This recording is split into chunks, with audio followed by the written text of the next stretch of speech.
Hello students. So today's our topic is transactions through bank. उसमें दो type के transactions होते हैं, कैश और दूसरा है नॉन कैश. हम लाइन से एक एक देखते जाएंगे.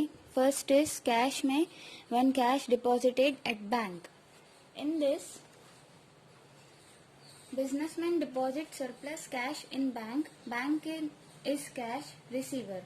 Bank account is personal account. Thus, as per the rule of debit, the receiver, the bank account will be debited. Cash goes from business, so as per the rule of credit, what goes out, cash account is credited. Okay, next is when cash withdrawn from bank. Cash is withdrawn from bank for business expense or any other reason as per need of business. Business receives cash, thus as per rule, debit what comes in, cash account will be debited. Bank is giver, thus as per the rule, credit the giver, bank account will be credited. When businessman withdraws cash for personal use from bank account of business, in this case drawings account is debited and bank account is credited. बहुत ही simple entries हैं, तो हम जब sum solve करेंगे तब आपको ज़्यादा clear होगा. देन नॉन कैश ट्रांजैक्शन, उसमें पहला है when cheque received deposited with bank. When cheque is received from debtor or customer or any other person, its accounting treatment is given in bank account. Bank is check receiver, bank account is debited, and customer or any other person is check giver, his account is credited. Then the second is when payment made through check. Businessmen pay their almost all expenses to creditors through check. In each circumstances of this type, check receiver person account or expense account is debited. Bank is payer and thus bank account is credited. Third is bank interest.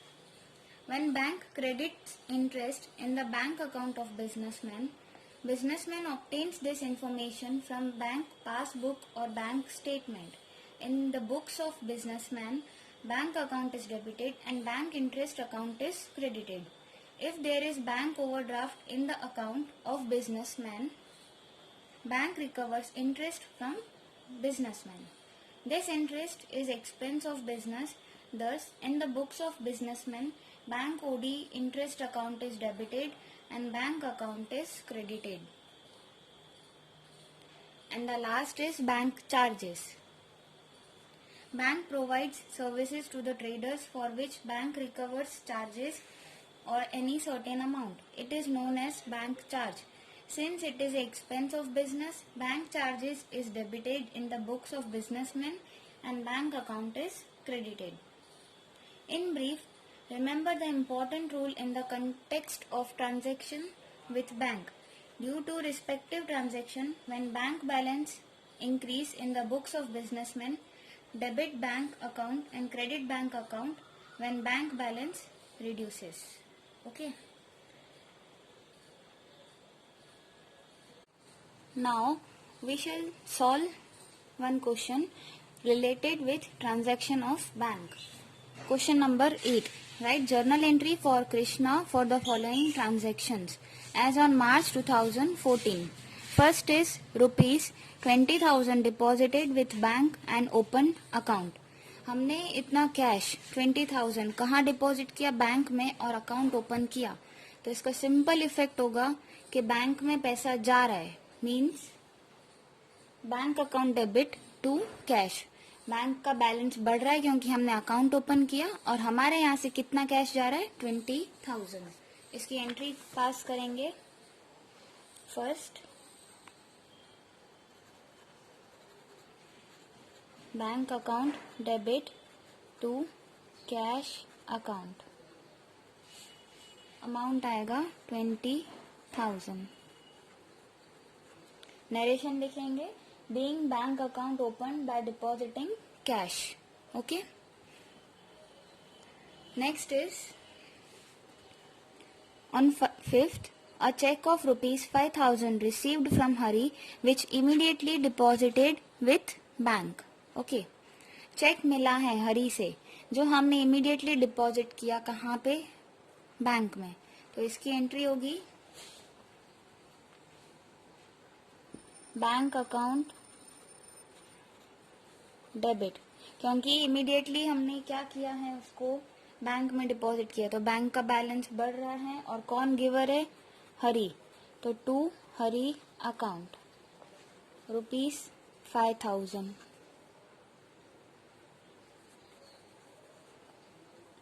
Narration आएगा being check received from Hari which is deposited in the bank. Next is a check of ₹2,000 received from Ramanik Lal for dues. Cheque मिला है इस person से for dues. तो इसकी entry होगी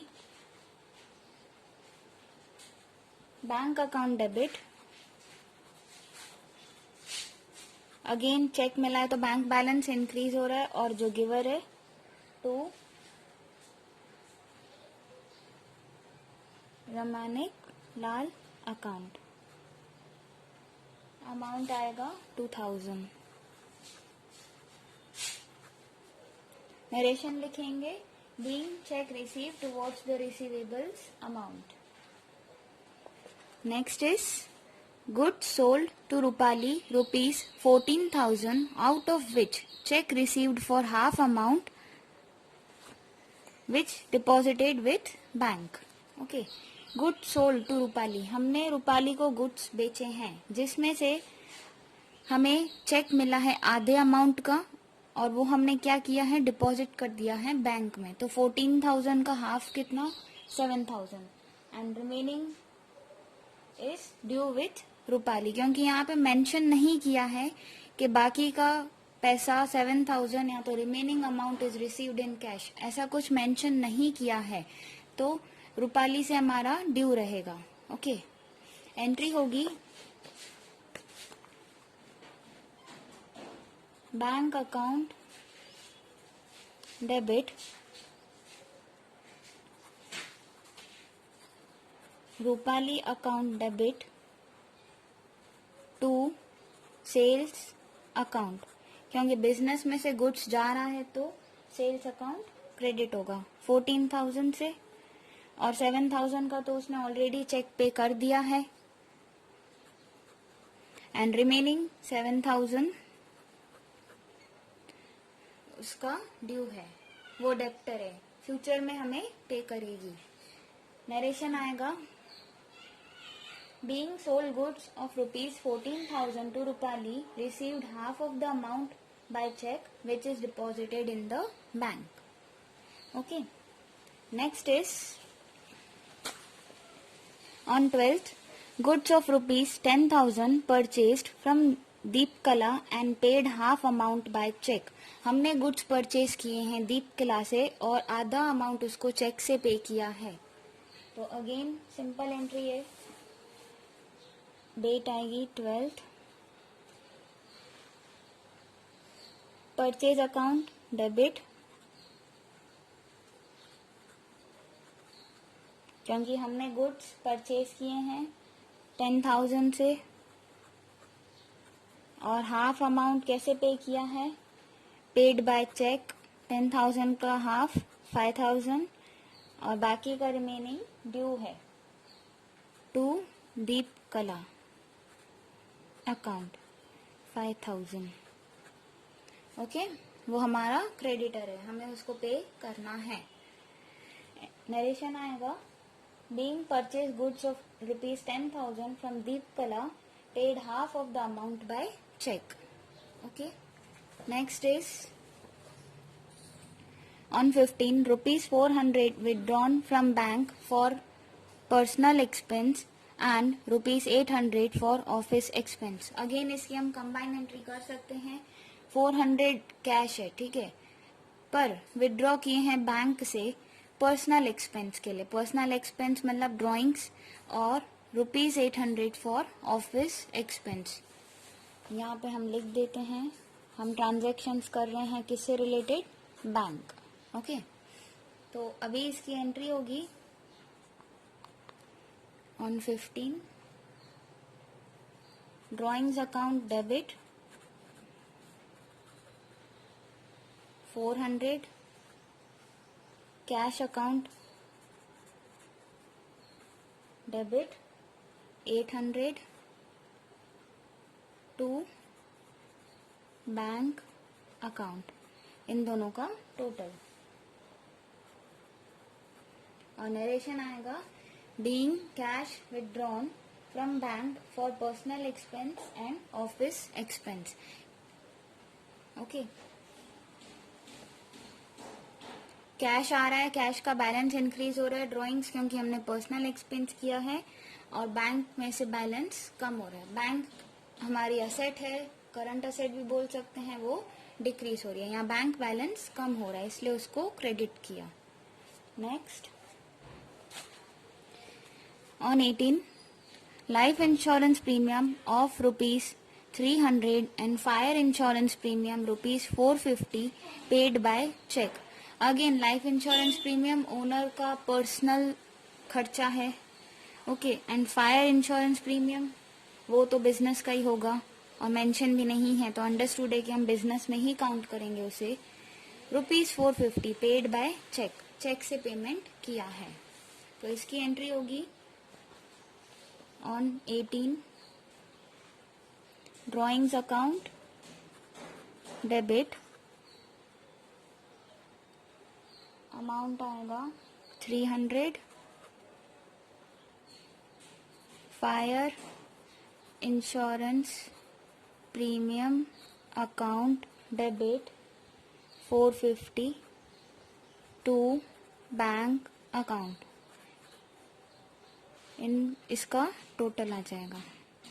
okay, drawings क्योंकि हमने लाइफ इंश्योरेंस प्रीमियम के लिए करवाया है और फायर इंश्योरेंस प्रीमियम हमारा एक्सपेंस है और बैंक में से बैलेंस रिड्यूस हो रहा है। नरेशन आएगा being life insurance premium and fire insurance premium paid by cheque. Next, on 20 bank has approved overdraft of ₹25,000। अभी तक बैंक ने सिर्फ अप्रूव किया है, पेमेंट नहीं किया है, सो इसका कोई ट्रांजैक्शन नहीं होगा। हम लिखेंगे it is an non economic transaction, so it will not be recorded. तो इन शॉर्ट हम ऐसे लिख सकते हैं, नो एंट्री। ओके, ये लिखना भी बहुत जरूरी है वरना आपके मार्क्स कट सकते हैं। Then next, bank has credited interest of ₹250 and debited bank charges of ₹100। जब भी इस टाइप का ट्रांजैक्शन आए तो आप अलग से ही करना ताकि कंफ्यूजन नहीं हो। मीन्स 2 स्टेटमेंट्स हैं यहाँ पे, तो हमें अलग अलग से इसको काउंट करना है, ठीक है। Bank has credited interest of 250, पहले तो इतना सा हम देखते हैं कि बैंक ने इंटरेस्ट का अमाउंट क्रेडिट किया है, तो इंटरेस्ट एक तो हमारी इनकम है तभी क्रेडिट हुआ है, तो इसका इफेक्ट आएगा bank account debit to bank interest account, amount आएगा 250। बैंक बैलेंस बढ़ रहा है इसलिए डेबिट किया, बैंक ने दिया, ओके, क्रेडिट किया बैंक इंटरेस्ट, वो हमारी इनकम है। और दूसरा है and debited bank charges of ₹100, ये ट्रांजैक्शन अलग है, काउंट एक ही में होगा बट आपको कंबाइन एंट्री नहीं करनी है। तो 25th ये ए था और ये बी। बैंक चार्जेस हमें पे करना है बैंक को, bank charges account debit to bank account ₹100। आपने देखा होगा कभी आपके पेरेंट्स के फोन में कि आपको मैसेज आता है for maintenance of your ATM card, तो बैंक ने चार्ज किया है, तो वो एक्सपेंस है, वो आपके अकाउंट में से डेबिट हो जाता है, तो बैंक वो ले लेती है। तो ये क्या है, हमारे लिए एक्सपेंस है, बिजनेस के लिए भी ये एक्सपेंस है, और बैंक बैलेंस रिड्यूस हो रहा है। ओके, नरेशन आएगा being bank charges debited by bank, और इसका narration being interest credited by bank.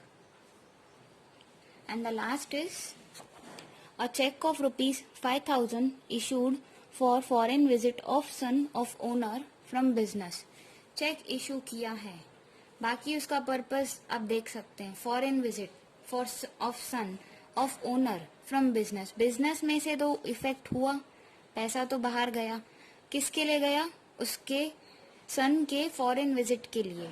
तो ये अगेन ड्राइंग्स हो गया, एंट्री होगी drawings account debit to bank, amount 5,000। Okay, drawings account debit करेंगे और बैंक में से हम पैसा लेके जा रहे हैं, तो बैंक का बैलेंस कम हो गया। नरेशन आएगा being cheque given for foreign tour of son. Okay, last में आपको इसका टोटल भी करना है, विच कम्स टू 58,300। ओके।